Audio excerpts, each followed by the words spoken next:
अस्सलाम वालेकुम। नशरियात में खुश आमदीद सामीन मोहतरम। आप सुन रहे हैं रिफ़ा FM 102.2 रिफ़ा इंटरनेशनल यूनिवर्सिटी से बराह रास्त अपने मेज़बान इरफान भट्टी के साथ।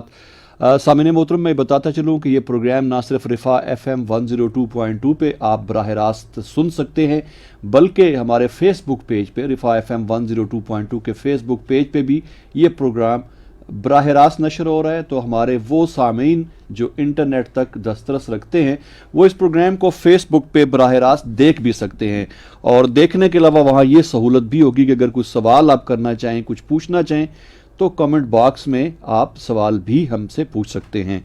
सामीन मोहतरम, प्रोग्राम है इन्फोटेक और हमारे साथ तशरीफ रखते हैं डॉक्टर मुशर्रफ अहमद साहब। असिस्टेंट प्रोफेसर हैं और इसके अलावा हेड ऑफ द डिपार्टमेंट हैं software engineering and computer sciences Riphah International University से। डॉक्टर साहब, आप खुश आमदीद कहते हैं। बहुत शुक्रिया जी। डॉक्टर साहब, आपका आज का जो मौजू है जिसके साथ आपके साथ इंशाल्लाह डिस्कशन रहेगी वो बड़ा अछूता सा भी है, और अगर हम देखें तो मौजूदा ज़माने में बहुत ज़्यादा इसकी अहमियत भी है।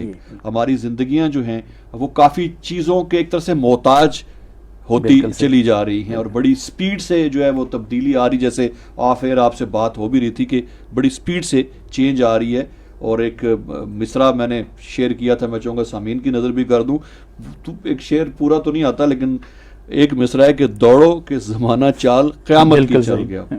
और एक और शेर का कि मिसरा है कि महवे हैरत हूँ कि दुनिया क्या से क्या हो जाएगी। सो ये बिल्कुल हमें ऐसा ही अभी महसूस होना शुरू हो गया हमारी ज़िंदगियों में।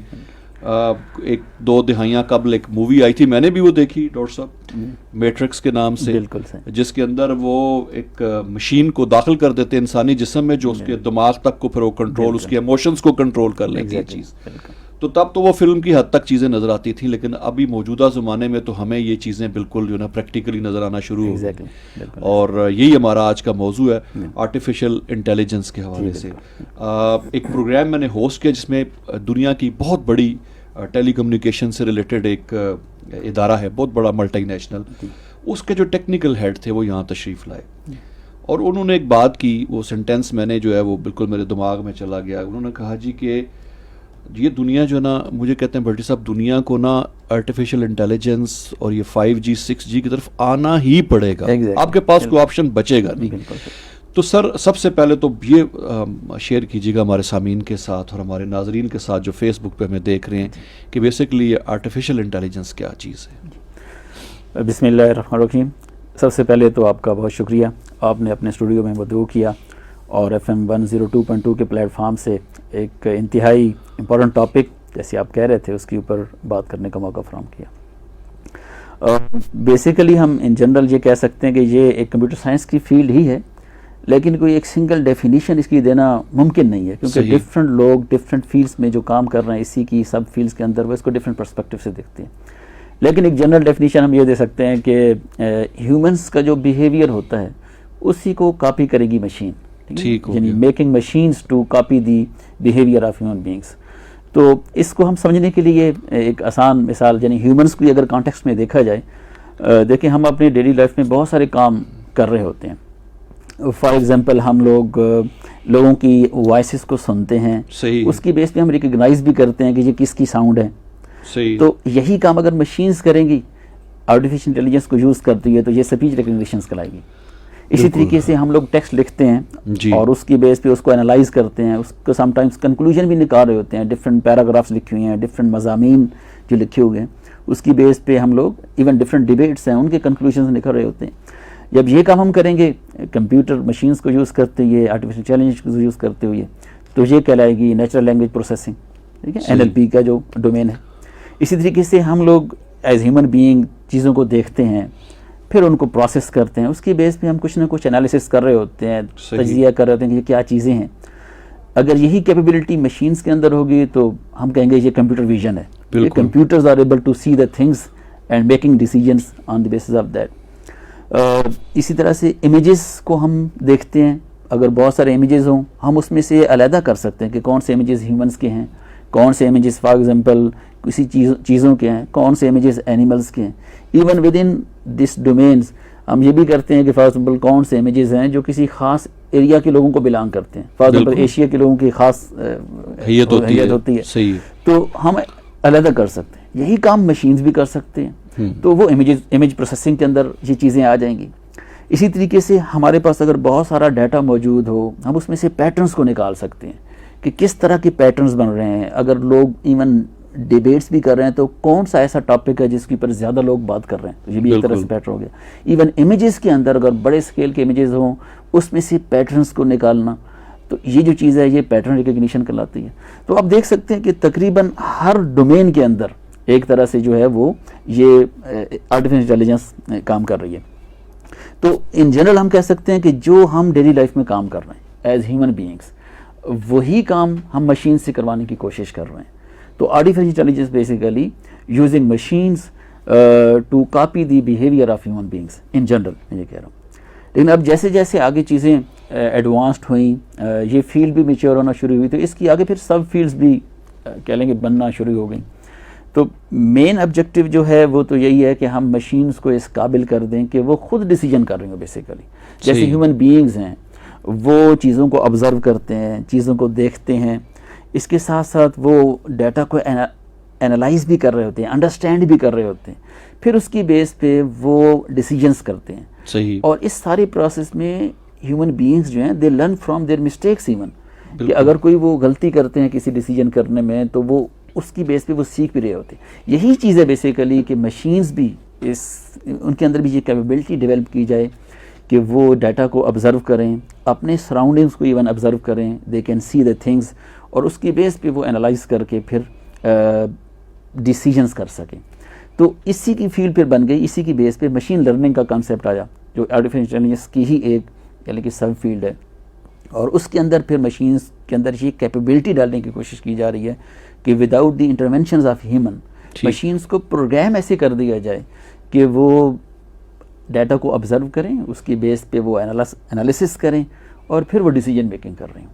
सही। अब देखें अल्लाह सुब्हानहू व तआला ने हमें एक जो ब्रेन दिया है एक इंसान को, ये सुभान अल्लाह, इसके अंदर ऐसी कैपेबिलिटीज़ अल्लाह पाक ने रखी हैं कि आप देखें कितना ह्यूज अमाउंट ऑफ डाटा इसके अंदर स्टोर है। फॉर एग्जांपल हमारे देखें इमोशंस भी इसके अंदर स्टोर हैं, हमारी फीलिंग्स इसके अंदर स्टोर हैं, इसके साथ साथ हमारे जो रिलेशनशिप्स हैं, रिकग्निशंस हैं लोगों के हवाले से, वो सारी की सारी इसके अंदर स्टोर है। एट द सेम टाइम इसी ब्रेन को यूज़ करते हुए हम डिसीजंस कर रहे होते हैं, पास्ट एक्सपीरियंस की बेस के ऊपर भी उन चीज़ों को देखते हुए। तो हमारे ब्रेन के अंदर न्यूरॉन्स हैं, और वो आप कह लें एक दो नहीं बल्कि बिलियंस ऑफ न्यूरॉन्स हैं, बिल्कुल, और वो सारे के सारे आपस में कनेक्टेड हैं, और उसी कनेक्टिविटी की बेस पे डिफरेंट सिचुएशंस की बेस पे डिसीजन कर रहे होते हैं। बिल्कुल। इसी कॉन्सेप्ट को फिर आर्टिफिशियली इम्प्लीमेंट करने की कोशिश की गई कि हम किस तरीके से जो ह्यूमन का ब्रेन का स्ट्रक्चर है उसको हम किस तरीके से मैप कर सकते हैं मशीन्स के अंदर, यानी कैसे हम एक आर्टिफिशियली न्यूरल नेटवर्क्स क्रिएट कर सकते हैं जो एक्चुअली एक रियल न्यूरल नेटवर्क है ब्रेन के अंदर जी। तो इसकी बेस पे आर्टिफिशियल न्यूरल नेटवर्क्स का कॉन्सेप्ट जो है वो वजूद में है, जिसको मसनूई ज़ियानत अभी भी हम बात कर रहे हैं जी। तो स्पेसिफिकली उसके अंदर फिर आर्टिफिशियल न्यूरल नेटवर्क्स का कॉन्सेप्ट आया। और आर्टिफिशियल न्यूरल नेटवर्क्स को यूज़ करते हुए मशीन लर्निंग के बाद अब डीप लर्निंग की बात हो रही है कि हम मशीन जो है वो फर्दर इन डेप्थ एनालिसिस कर सकें डाटा का, स्पेसिफिकली इमेजेस डाटा का इन डेप्थ एनालिसिस करें और उसकी बेस पे डिसीजन करें। अब ये चीज़ें जो थी वो अब कह लें कि पहले मुश्किल इस वजह से थी कि हमें जारी बात है अगर एक लार्ज अमाउंट ऑफ डाटा होगा तो उसको प्रोसेस करना बड़ा मुश्किल होता है। बिल्कुल। तो मशीन्स के अंदर कैपेबिलिटी पहले नहीं थी, लेकिन अब बाकी टेक्नोलॉजी ने भी जैसे तरक्की की है और हमारी मशीन्स इस काबिल हो गई हैं कि वो बहुत ह्यूज अमाउंट ऑफ डाटा को प्रोसेस कर सकती हैं। तो हमारे कह लें कि एक फास्टर प्रोसेसेस डेवलप हो चुके हैं, प्रोसेसर्स डेवलप हो चुके हैं जो basically huge amount of data को बहुत फास्टली प्रोसेस करते हैं।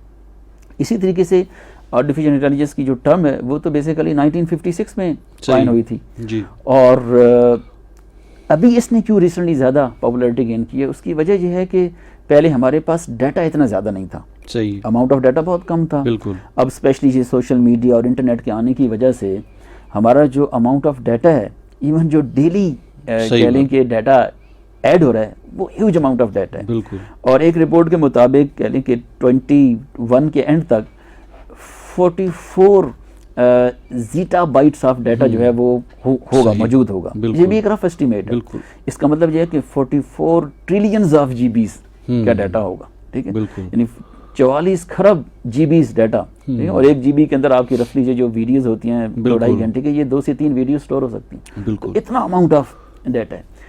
इसी तरीके से जो लोग कनेक्टेड हैं, यानी एक सर्वे के मुताबिक बाई 2030 9 आउट ऑफ 10 यानी हर 10 में से 9 लोग जो होंगे जिनकी एज 6 साल या उससे ज़्यादा होगी, वो इंटरनेट के साथ कनेक्टेड होंगे, बिल्कुल। यानी वो कनेक्टेड डिवाइसेस का। इसी तरह से ये जो कनेक्टेड डिवाइसेस हैं जिसके अंदर हमारे स्मार्टफोन्स भी मौजूद हैं, ठीक है, इंटरनेट के थ्रू हम कनेक्ट हो रहे हैं।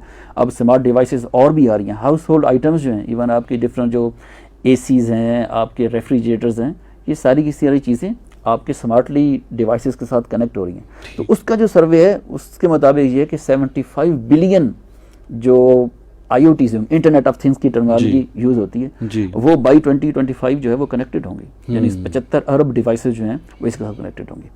तो चूंकि इतना डाटा अवेलेबल पहले नहीं था, सही। अब ये डाटा भी आ गया, फास्टर मशीन भी हमारे पास अवेलेबल हैं। अच्छा, एक और सर्वे के मुताबिक जो 2019 में सेल्स फोर्स ने कंडक्ट किया, यानी 62% जो कस्टमर्स हैं जो भी ऑनलाइन जाते हैं शॉपिंग वगैरह के लिए, डिफरेंट पर्पसेस के लिए, they are willing to submit their own data. वो अपना डाटा देने के लिए तैयार हैं कि वो डाटा अपना सबमिट कराएंगे, उसकी बेस पे डिफरेंट प्रोडिक्शंस होंगी, उनको रिकमेंडेशंस होंगी रिगार्डिंग देयर लाइक्स डिसलाइक्स। तो people are also willing to give their data, मतलब लोग भी डाटा देने के लिए तैयार हैं। तो 3 चीज़ें कह लें प्राइमरीली हैं जिन्होंने इसके अंदर रोल प्ले किया। मैंने बताया जैसे फास्टर मशीन्स हैं, ठीक है, अमाउंट ऑफ डाटा जो अभी अवेलेबल है।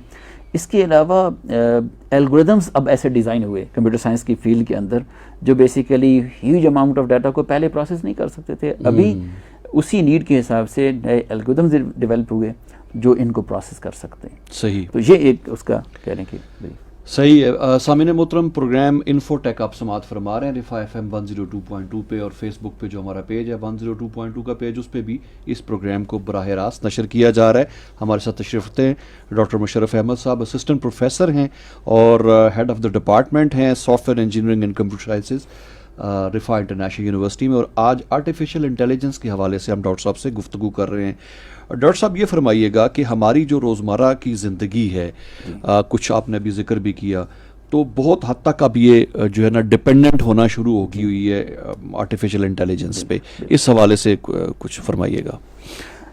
मेरे ख्याल से तो जी अब जो आर्टिफिशियल इंटेलिजेंस है ये तो हर फील्ड में जी, जैसे ये ना मुझे याद आया, ये पिछले कोई 2-3 माह के अंदर मुझे गूगल की तरफ से मेल आना शुरू हुई मेरी ट्रैवल हिस्ट्री की, बिल्कुल खुद से। और मैं हैरत हुई कि अगर मैं लाहौर का विजिट किया और लाहौर कहाँ मैं गया हूँ, वो सारे पॉइंट्स वहाँ पे वो ट्रैवल हिस्ट्री के नाम से मुझे उन्होंने ना वॉलंटरली वो भेजने शुरू की कि आपकी ट्रैवल हिस्ट्री। तो इस हद तक देखें कि ये चीज़ हमारी ज़िंदगी के अंदर दार आई है, और बड़ी आसानियाँ भी, ज़ाहिर है कि इस पर हम मज़ीद गुफ्तगू भी करेंगे कि हमारी ज़िंदगी में क्या आसानियाँ भी पैदा हुई और क्या चैलेंजेस भी आए, लेकिन रोज़मर्रा ज़िंदगी में इसका इस्तेमाल बहुत बढ़ गया। एग्जैक्टली ऐसे ही। अब फॉर एग्जांपल हम स्टार्ट लेते हैं सोशल मीडिया से। तो अब देखिए फेसबुक के ऊपर मोस्ट ऑफ द यूज़र जो है हमारे सुन रहे होंगे यूज़ कर रहे होते हैं, उनको अब रिकमेंडेशंस आती हैं बिल्कुल दोस्तों की, बिल्कुल या सही है। कोई अगर और दोस्त भी तस्वीर लोड करता है तो आपकी तस्वीर उस ग्रुप में सर्च करके आपको दिखा दी जाती है। बिल्कुल। तो बेसिकली ये वही जो बात कर रहा था कि इमेज रिकग्निशन है और कंप्यूटर विजन का जो कॉन्सेप्ट है, यहाँ पे अप्लाई करके इस आर्टिफिशियल इंटेलिजेंस यूज़ करके वो डाटा को एक्सट्रैक्ट करते हैं और आपका रेलेवेंट दिखाते हैं।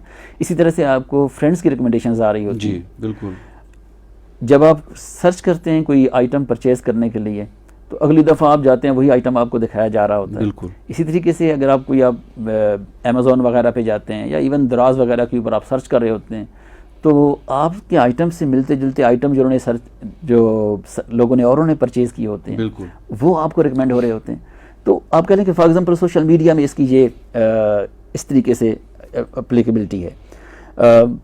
लेकिन ये है कि सिर्फ नॉट ओनली सोशल मीडिया, ये बहुत हमारी जो इम्पॉर्टेंट फील्ड्स हैं उसके अंदर भी अब बहुत ही तेज़ी के साथ इसको यूज़ किया जाता है। फॉर एग्जांपल हेल्थ केयर के अंदर अब प्रेडिक्शंस ऑफ डिजीज़ के लिए भी काम हो रहा है।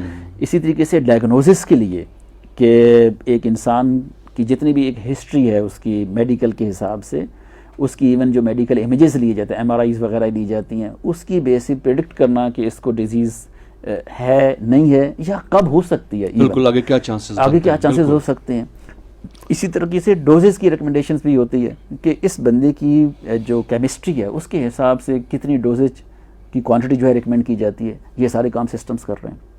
एक स्टडी थी जो 2017 में स्टैनफोर्ड यूनिवर्सिटी ने पब्लिश की, उसके अंदर उन्होंने ये आर्टिफिशियल इंटेलिजेंस एल्गोरिथम्स को यूज़ किया और उन्होंने स्किन कैंसर के हवाले से प्रेडिक्शन की है। अच्छा, ठीक है कि और उसमें उन्होंने डिफरेंट स्किन के इमेजेस थे उनको लेके प्रेडिक्ट करने की कोशिश की कि इसका कैंसर है या नहीं है, या उसकी टाइप या लेवल कितना है, और वो उन्होंने कंपेयर किया फिर 21 जो एक्सपीरियंस डर्मेटोलॉजिस्ट की रिकमेंडेशन थी उसके साथ उनके जो कंक्लूजन थे, और इसकी जो एक्यूरेसी थी इट वाज अमेजिंग। 90% तक इसकी एक्यूरेसी थी कि मशीन जो थी वो 90% तक एक्यूरेटली प्रेडिक्ट कर रही थी कि जो सीनियर डर्मेटोलॉजिस्ट थे जो उन्होंने प्रेडिक्ट किया था या कंक्लूड किया था उनकी डिजीज। बिल्कुल इस तरीके से अब ऐप्स भी मौजूद हैं, आप जाकर देखें स्किन के हवाले से ऐप्स मौजूद हैं, वो आपका इमेज लेती हैं और आपको बता देती हैं आपको किस तरह का प्रॉब्लम है, वो इवन रिकमेंड भी कर सकती हैं, स्कैन्स वगैरह होते हैं और वो हाँ जी बिल्कुल। गूगल का एक प्रोजेक्ट है आई डिजीजेस के हवाले से जिसमें उन्होंने डीप माइंड, जो मैं बात कर रहा था डीप लर्निंग का कॉन्सेप्ट था, उसमें उन्होंने आई की डिजीजेस जो हैं उसका डाटा यूज़ करते हुए 50 different types of I diseases को प्रेडिक्ट किया है। अच्छा, ठीक है। इसी तरह से IBM ने अब एक आई वाटसन्स के नाम से एक बना दिया, प्लेटफॉर्म बनाया बेसिकली हेल्थ केयर के लिए ही। अच्छा, और उसके अंदर हेल्थ केयर से रिलेटेड जितनी भी चीज़ें हैं प्रेडिक्शंस के हवाले से, डिजीज़ की डायग्नोसिस के हवाले से, उस प्लेटफॉर्म को लोग यूज़ करके ये काम कर रहे हैं। म्यूज़िक एंड मीडिया इंडस्ट्री के अंदर आप देखें, आप इवन यूट्यूब के ऊपर जाएं या किसी और स्ट्रीमिंग वीडियो के ऊपर, वो आपको रिकमेंडेशंस दे रहे होते हैं आपसे मिलती जुलती वीडियो। मैं कल ही देख रहा था BBC ने एक बड़ा इंटरेस्टिंग प्रोजेक्ट शुरू किया इंटरेक्टिव रेडियो के नाम से। अच्छा, और उसमें बेसिकली उनका गोल ये है कि विदाउट मशीन्स जो है, विद इन डिवाइस लेस कह लें कि हमारी एक जो स्पीचेस इंटरफेसेस होंगे और डिवाइस के बगैर हम कम्युनिकेट कर रहे हों। इवन उन्होंने ये भी पायलट किया कि जो लिसनर्स हैं they can play their role in play some in a play for example. ठीक है, तो इस तरह से चीज़ें कह लें कि हर इंडस्ट्री के अंदर अब वो पेनिट्रेट भी कर रहे हैं और एक्सपीरियंस बेस के ऊपर चीज़ें यूज़ भी हो रही हैं। वीडियो गेम्स के अंदर अक्सर हमारे नौजवान नस्ल खेल रही होती है वीडियो, तो अब इसके अंदर बहुत हैवीली माइनक्राफ्ट जैसी गेम है, इस तरह से PUBG बहुत पॉपुलर भी हुई, उसके अंदर भी AI के कॉन्सेप्ट को बड़ा हैवीली यूज़ किया गया है जो डिफरेंट लोग खेल रहे होते हैं। पर्सनलाइज शॉपिंग एक्सपीरियंस का मैंने बात की आपके साथ। ठीक है, इसके साथ साथ जो हमारी अभी ट्रैवल हिस्ट्री की आप बता रहे थे, नेविगेशन के लिए हम गूगल मैप्स वगैरह यूज़ कर रहे होते हैं, और वो इवन अगर आप देखें आपको एक्सपीरियंस होगा कि वो रन टाइम भी चेंज भी हो जाता है। सम टाइम हमें गूगल मैप्स की जो ऐप है वो हमें बता रही होती है कि आपने इस तरफ से जाना है, लेकिन अगर हम गलत रास्ता ले रहे हैं तो वो फिर अपने आप को चेंज करके आपको उस हिसाब से एडजस्ट करती है वो। ठीक है, तो स्मार्टफोन जो हमारी डिवाइसेस हैं इसके अंदर भी जितनी भी अब मैक्सिमम कैपेबिलिटीज़ आ रही हैं उसके अंदर इस तरीके से यूज़ हो रहा है। स्नैपचैट की एप्लीकेशन शायद आपने सुनी हो, हमारी यंग जनरेशन काफ़ी उसको यूज़ कर रही है।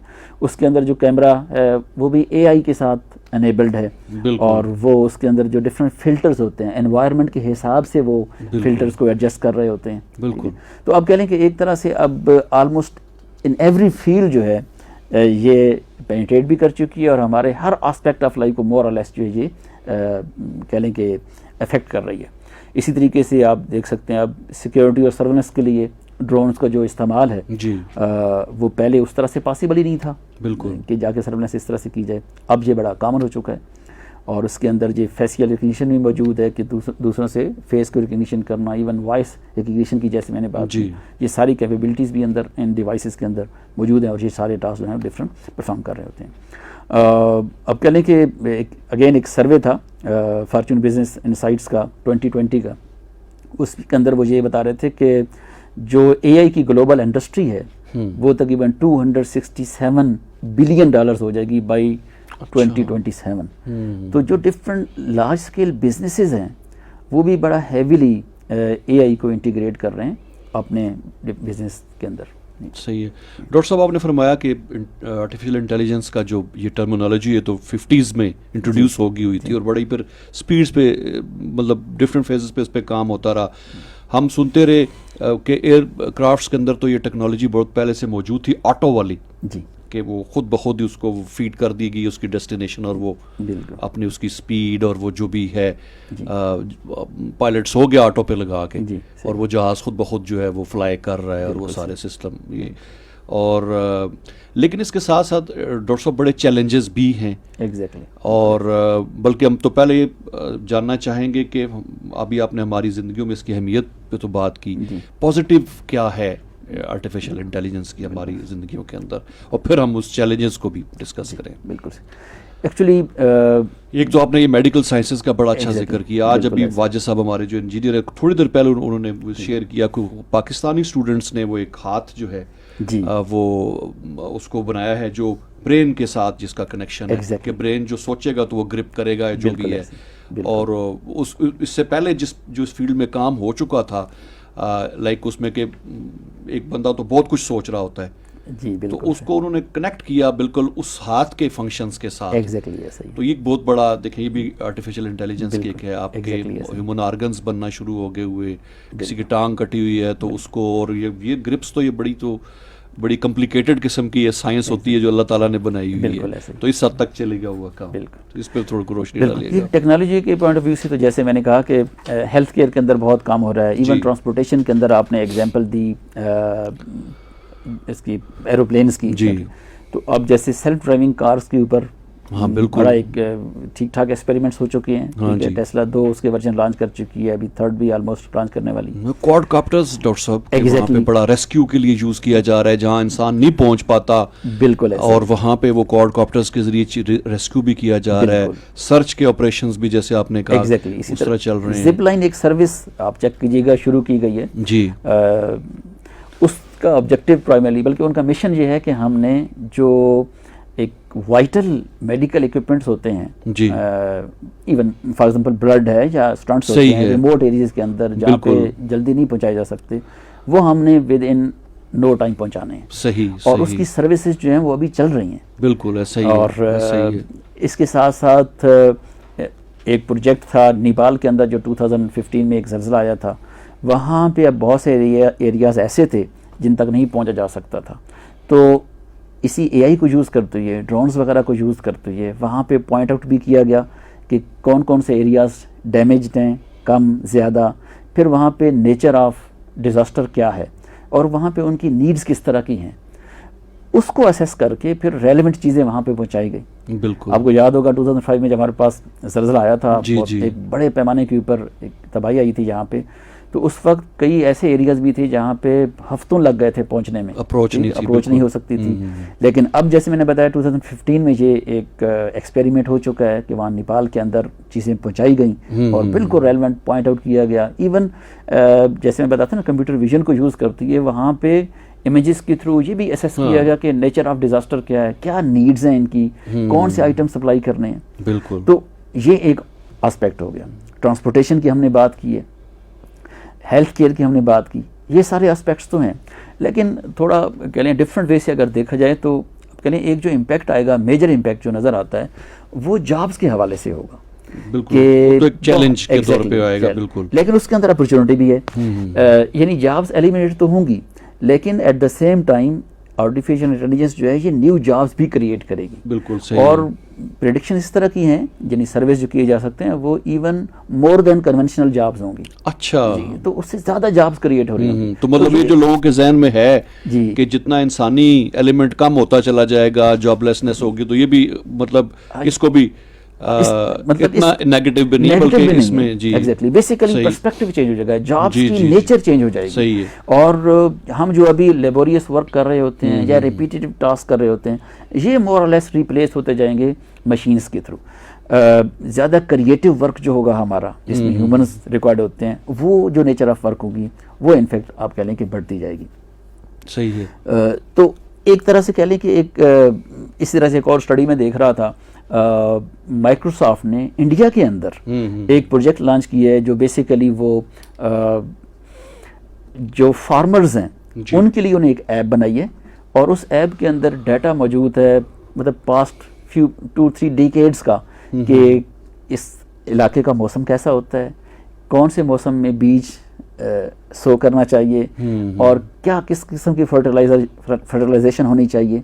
इस तमाम डाटा की बेस पे अब वो जो फार्मर्स हैं यानी दूर दराज के एरियाज़ में, उनको वो मैसेज कर देते हैं, टेक्स्ट मैसेजेस सेंड करते हैं कि अब आपका राइट टाइम है, या फलां डे फलां टाइम जो होगा, this is the right time for this type of crop. ठीक है। तो अब ये आप कह लें कि एक तरह से जो हमारी डेवलपिंग कंट्रीज हैं उसके लिए भी ये बड़ा बेहतरीन एक तरह से रोल प्ले कर सकती है। सिर्फ बात यह है कि हमने किस तरीके से इसको चैनलाइज करना है और इसकी अफादियत से कैसे हमने फ़ायदा उठाना है। वेदर रिपोर्ट्स का आप देखेंगे एग्जैक्टली ऐसा ही है, बल्कि पूरे अगले 15 दिन 1 महीने की, और बड़ी हद तक वो एक्यूरेट भी होती है। एग्जैक्टली इसी तरह ही उनकी एक्यूरेसी दिन ब दिन बढ़ती जा रही है। बिल्कुल ऐसा ही है। उसकी बेस पे हम अपनी बहुत सारी चीज़ें प्लान कर लेते हैं।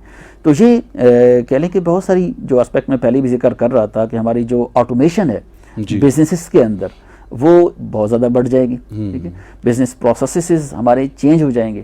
ठीक है, इसी तरीके से हमारी जो शॉपिंग की हैबिट्स हैं वो भी चेंज हो जाएंगी, क्योंकि रिकमेंडेशन उस हिसाब से आ रही होती हैं। ठीक है, तो मोर और लेस या almost in every field of life जो है it is going to impact, और अपना जो भी इसने रोल प्ले करना होगा वो हर एक डोमेन के अंदर इस तरह से प्ले कर रही होगी।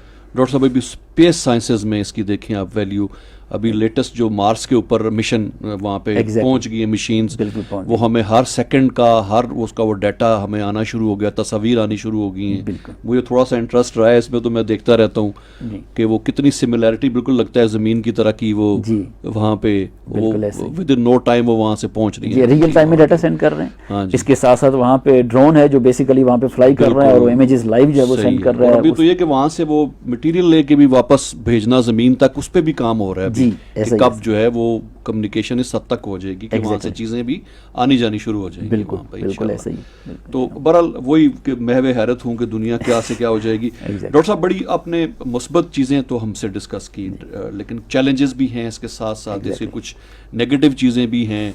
9/11 वाला वाक़या वो तो कहा गया जी कि वो ज़मीन से ही कंट्रोल कर लिया गया था, जहाज़ को हैक कर लिया गया था, और ये जो हैक करना और इन्हीं चीज़ों को अगर आपकी दस्तरस पहुंच जाए हैकर्स की, सैटेलाइट्स का सिस्टम चल रहा है, तो वो तो एक बिल्कुल अभी कोविड के हवाले से भी बड़े इसके कॉन्स्पिरेसीज हैं कि, तो ये मतलब इस तरह की काफ़ी चीज़ें हैं जो इसके अगेंस्ट जाती हैं, इसके इस्तेमाल के, नेगेटिव इस्तेमाल के।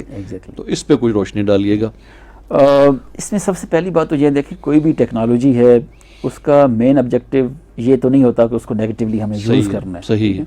बेसिकली सोसाइटी जो है वो अपने आप को डेवलप करती है, कहते हैं टीच करती है टू द पीपल कि इस टेक्नोलॉजी को कैसे यूज़ करना है।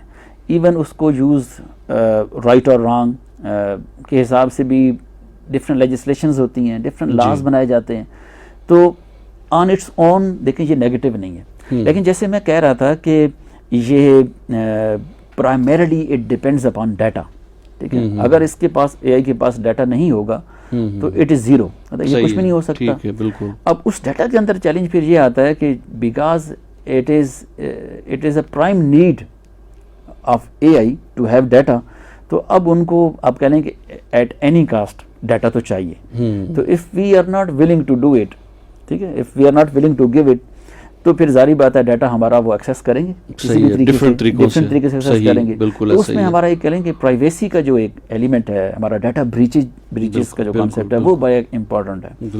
इसके साथ साथ जैसे आपने कहा कि हैकर्स का जो है, अब फॉर एग्जांपल मैं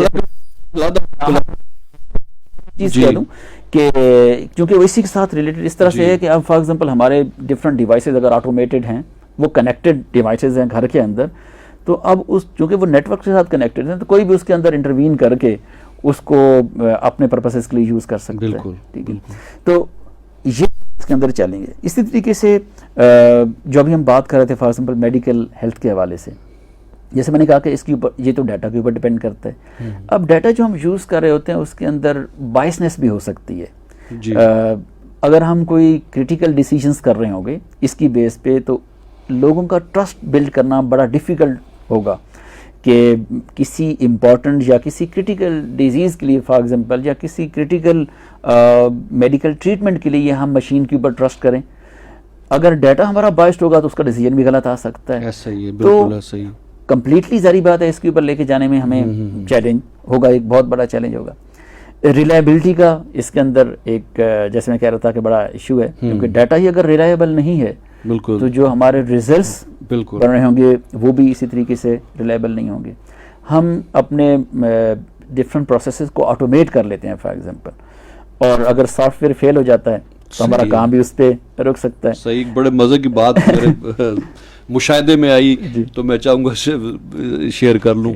जापानीज जो कल्चर है वहाँ पर जो किंग है उसकी एक बड़ी वैल्यू होती है, और मेरी कुछ जापानीज के साथ इंटरेक्शन रही तो उन्होंने बताया कि जो किंग है वो किसी से बात नहीं करता, मतलब उसकी हैसियत के ख़िलाफ़ है कि वो आम बंदे से गुफ्तगू करे। सही। वो कहते हैं कि वर्ल्ड वार के दौरान जब उसका राय ली गई बादशाह की, तो सिर्फ उसके फेशियल एक्सप्रेशन से ली गई कि वो चाहता है कि जंग जारी रखें। अच्छा, सही, तो सही। सिर्फ कि उसका वो क्योंकि बोला नहीं तो खाली फेशियल एक्सप्रेशन से उनका, और वो बेसिकली वो ऐसा चाह नहीं रहा था जो बाद में कम्युनिकेट किया उसने कि मैं ये नहीं, मेरे फेशियल एक्सप्रेशन ये नहीं थे। तो बिल्कुल कि अगर वो ये तो हमारी assessment पूरी गलत हो सकती है, एग्जैक्टली उसके यानी वो एक थोड़े से लेके ज्यादा तक भी हो सकता है। सही है, क्योंकि बेसिकली बिल्कुल, और वो तो बड़ी कम्प्लेक्स चीज़ है, इंसानी रवैये जो है, इंसान की जो ऐसे। नेचर है, फितरत है, और उसका तो ये तो वाकई बड़ा ज़बरदस्त। जी डॉक्टर साहब प्लीज़। तो अब कह लें कि प्राइमरीली जो है ना, जैसे मैं कह रहा था कि चैलेंजेस के हवाले से अभी हमारे जो न्यू जनरेशन है, जो स्टूडेंट्स हैं फॉर एग्जांपल, उनके लिए भी ये चैलेंज है कि उन्होंने अपने आप को अडॉप्ट करना है। मतलब उन्होंने ऐसा नहीं है कि जो लगी बदी चीज़ें हैं जो सीख ली हैं उसी पे रहना है। ये डेफिनेटली एक ऐसी चीज़ है जो हमने स्टार्ट में बात की कि इसके बगैर अब गुजारा नहीं है, इसके बगैर चारा नहीं है किसी भी फील्ड का। तो इसके अंदर स्टूडेंट्स ने भी, स्पेशली जो आईटी की फील्ड को इन जनरल बिलोंग करते हैं, उन्होंने अपने आप को ट्रेन करना है इस हिसाब से कि वो इसके अंदर अपने आप को अडॉप्ट कर सकें, नई चीज़ों को सीख सकें। तो ये जो मैं बात कर रहा था जॉब के हवाले से कि इसका एक चैलेंज ये भी है कि बहुत सारी जॉब्स को एलिमिनेट करेगा। तो ज़ाहिर बात है जो लोग अपने आप को अडॉप्ट नहीं करेंगे, अपने आप को ट्रेन नहीं करेंगे फॉर द फ्यूचर, तो उनके जॉब लॉस का चांसेस भी होंगे। ये इसका एक चैलेंज है। लेकिन at the same time opportunity जो मैंने जिक्र किया कि ये नई जॉब्स भी क्रिएट करेगी। तो वी नीड टू अंडरस्टैंड कि वो क्या क्या अपॉर्चुनिटीज़ हो सकती हैं जिसके अंदर एआई ने यूज़ होना है और ह्यूमन बीइंग्स ने अपना रोल जो है उसके अंदर प्ले करना है। सही है। अच्छा डॉक्टर साहब ये बताएं फ्यूचर के हवाले से क्या है आर्टिफिशियल इंटेलिजेंस का, क्या फ्यूचर रोल क्या है इसका? एक्चुअली ये क्वेश्चन तो कह लें कि वेरी करेगा आप किससे पूछते हैं, क्योंकि इसके डायमेंशंस बहुत ज़्यादा हैं, ठीक है। लेकिन हाँ, मैं जनरल पब्लिक के हवाले से इसकी 4 मेजर कैटेगरीज की बात कर देता हूँ। अगेन मैं ये कह रहा हूँ कि बहुत ब्रॉडर हो सकता है, मैं थोड़ा सा समराइज़ करके जनरल पब्लिक के 4 डिमेंस की बात करता हूँ। देखिए, एक जो ट्रांसपोर्टेशन का जो कॉन्सेप्ट है ये इसने चेंज होना है, मैं इस पर भी बात करता हूँ। हेल्थ केयर की हमने बात की, इसने बड़ा मेजरली चेंज होना है। हमारा एजुकेशन सिस्टम जो है ये डेफिनेटली एआई की वजह से बहुत मेनली चेंज होगा। और फिर उसके साथ साथ हमारी जो हमने डेली लाइफ के अंदर चीज़ों की बात की वो भी। अब जैसे फॉर एग्जांपल ट्रांसपोर्टेशन के हवाले से क्या चेंज होगा, जैसे अभी हमने बात की सेल्फ ड्राइविंग कार्स की, इसी तरह से self flying drones, passenger drones की, वैसे ड्रोन्स तो मौजूद हैं, दुबई में एक्सपेरिमेंट भी हो गया हुआ है। सेल्फ ड्राइविंग जो टैक्सीज हैं उसकी, अब वो एक्सपेरिमेंट हो चुका है, लेकिन इन द लार्ज स्केल अब ये चीज़ हर बंदे की दस्तरस में होगी एआई की वजह से। बिल्कुल। फिर अभी मैंने जो एग्जांपल आपको दी डिज़ास्टर रिलीफ के हवाले से, बिल्कुल, कि रिमोट एरियाज या जो डेवलपमेंट कंट्रीज़ के फार फ्लॉन्ग एरियाज़ हैं वहाँ पे किस तरीके से इम्पेक्ट किया जा सकता है। मैंने एक प्रोजेक्ट की एग्जांपल दी नेपाल की, इसी तरह से मैंने जिप लाइन की एक एग्जांपल दी कि वो डिप्लॉय कर सकते हैं different items to the remote areas और जो नीडी एरियाज़ हैं, नीडी आइटम्स वहाँ पे। तो इसके साथ साथ हमारी इवन अभी जो रिसर्च हो रही है हेल्थ केयर के अंदर कि डोजेज को प्रेडिक्ट करना कि इस इंसान की जो केमिस्ट्री है, जो सिम्टम्स हैं, जो हिस्ट्री है, उसकी बेस पे इसको कौन सी मेडिसिन दी जानी चाहिए, कितनी डोजेज दी जानी चाहिए। तो हेल्थ केयर के अंदर आप कह रहे हैं कि एक बड़ा बहुत ही काम हो रहा है और रेवोल्यूशनलाइज होने जा रहा है। देखिए पहले हमारे पास जो पेशेंट्स की हिस्ट्री थी वो नहीं होती थी, अब हर जगह पे जितने भी हॉस्पिटल्स हैं वो ऑटोमेट हो रहे हैं। तो जितने भी पेशेंट्स हैं उनका डाटा का रिकॉर्ड रखा जा रहा है, जिसको इलेक्ट्रॉनिक हेल्थ रिकॉर्ड्स कहा जाता है, कि एक आदमी को क्या डिजीज़ थी, उसके सिम्टम्स क्या थे, उसने क्या क्या प्रोसीजर्स करवाए, क्या टेस्ट कराए, उनकी रिपोर्ट्स क्या थी, फिर उसकी बेस पे उसको क्या मेडिसिन रिकमेंड की गई, उसके क्या आपस में फॉर एग्जांपल डिफरेंट मेडिसिन दी जाती हैं तो उनकी आपस में इंटरेक्शन होती है, ड्रग ड्रग इंटरेक्शन जिसे कहा जाता है। एक ड्रग दूसरी ड्रग के साथ सूटेबल नहीं होती। अब आपको पता है hundreds and thousands of drugs हैं, तो ह्यूमन के लिए बड़ा मुश्किल होता है इस चीज़ को याद रखना कि इस ड्रग की किस किस के साथ इंटरेक्शन है, यानी नेगेटिव इंटरेक्शन हो सकती है, लेकिन मशीन्स इसको कर सकती हैं। तो इस तरह से बहुत ही different dimensions even health care के अंदर काम होने जा रहा है। तो हेल्थ केयर के अंदर एक कह लें कि बहुत मेजर चेंज होने जा रहा है फ्यूचर के अंदर एआई के हवाले से। फिर जैसे मैंने बात की एजुकेशन के हवाले से, अभी आप देख लीजिए कि हम ऑनलाइन 1.5 साल से शिफ्ट हो गए हैं, ठीक है। और इसके अंदर इसके साथ साथ ये है नॉट ओनली दैट, अभी जब फॉर एग्जांपल 50-100 बच्चे को आप क्लास में पढ़ा रहे होते हैं तो टीचर जो होता है वो मतलब एक ही तरह का लेक्चर डिलीवर कर रहा होता है, इररिस्पेक्टिव ऑफ द फैक्ट कि हमारे सामने जो लोग बैठे हुए हैं, स्टूडेंट्स जो बैठे हुए हैं, उनमें से हर एक की डिफरेंट कैपेबिलिटी है जी। और उसके लर्निंग लेवल भी डिफरेंट है। विद एआई अब ये पॉसिबल है कि हर एक स्टूडेंट को इंडिविजुअली असेस किया जाए, उसकी कैपेबिलिटीज़ को एनालाइज किया जाए और उसके हिसाब से उसके लेक्चर को टेलर किया जाए, यानी उसको क्या क्या सिखाना है। और ये चूँकि ऑनलाइन एजुकेशन के प्लेटफॉर्म्स भी अब बहुत ज़्यादा आ चुके हैं, तो आप कह लें कि एक तो मैथ लेवल पे ये चीज़ अवेलेबल होगी, फिर जो कन्वेंशनल हमारा एक टीचिंग क्लासरूम वाला एक एनवायरनमेंट था उससे हट के एक इंडिविजुअल स्टूडेंट के लेवल तक, यानी उस स्टूडेंट की स्पेसिफिक नीड्स के हिसाब से उसको लेक्चर डिलीवर होगा।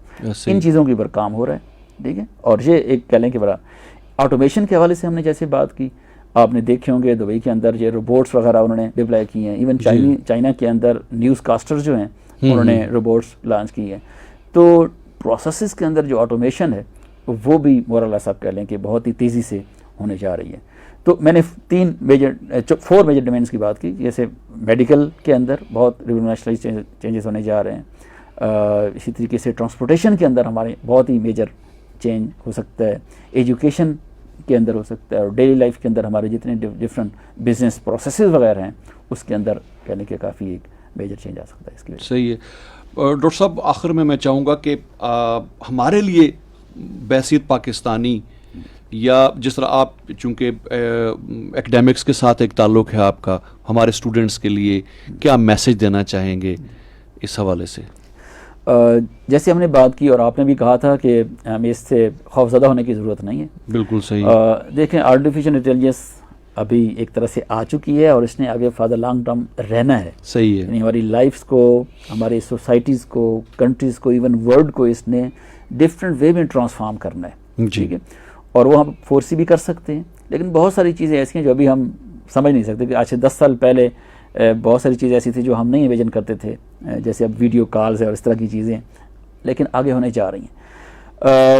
हमें इससे खौफज़दा होने की ज़रूरत नहीं है, लेकिन जैसे मैंने पहले बात की कि हमें अपने आप को अडॉप्ट करने की ज़रूरत है। हमें उनमें से अपॉर्चुनिटीज़ को देखने की ज़रूरत है।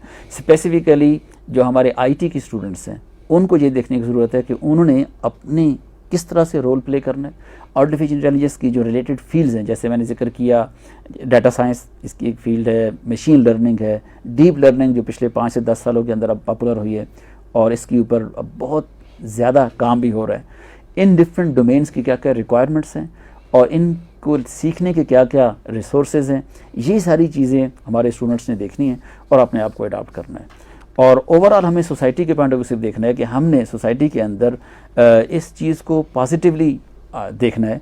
अदरवाइज़ जैसे पहले बात हो रही थी कि किसी भी टेक्नोलॉजी का नेगेटिव जो इस्तेमाल है वो भी बड़ा आसानी से हो सकता है, ठीक है। तो अब इस टेक्नोलॉजी ने हमें बहुत सारा इन्फॉर्मेशन भी हमें दे दी है। तो हमारी यंग जनरेशन बजाय इसके कि सिर्फ ऐप्स को यूज़ करने में और सोशल मीडिया के ऊपर टाइम ज़ाया करने के ऊपर अपना वक्त ज़ाया करें, उसके बजाय ये डिफरेंट फोरम्स अवेलेबल हैं, डिफरेंट प्लेटफॉर्म्स हैं। इवन यूट्यूब का भी देखें, बजाय एक स्टूडेंट जो है वो सारा दिन बैठ के वहाँ पे वीडियोस भी देख सकता है, लेकिन एक और स्टूडेंट जो है वो वहाँ पे बैठ के अपने लेक्चर्स भी अटेंड कर सकता है। ऐसा तो ही। इस टेक्नोलॉजी को पॉजिटिव यूज़ करना जो है सही। वो हमें मेरे ख्याल से इसके ऊपर फोकस करना सही। चाहिए।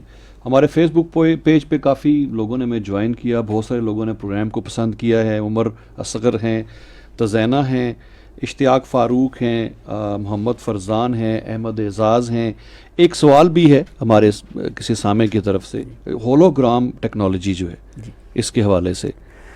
एक्चुअली अब जैसे मैं कह रहा था ना कि बहुत सारे एस्पेक्ट्स हैं हाँ इनफैक्ट जी। इस टेक्नोलॉजी के, जी। और अब एक्सपेरिमेंट्स जो हैं वो डिफरेंट डायमेंशंस के अंदर हो रहे हैं। ठीक है, hologram is one of those area कि इसके ऊपर भी काम हो रहा है। जैसे अभी बात हो रही थी स्पेस के हवाले से कि हम ट्रांसपोर्ट कर सकें एक जगह से दूसरी जगह पे लोगों को, तो एस्पेक्ट्स तो इसके डिफरेंट हैं। लेकिन अभी जारी बात है ये सारी चीज़ें अभी इन्फेंसी में हैं, अभी इनके ऊपर एक्सपेरिमेंट्स हैं।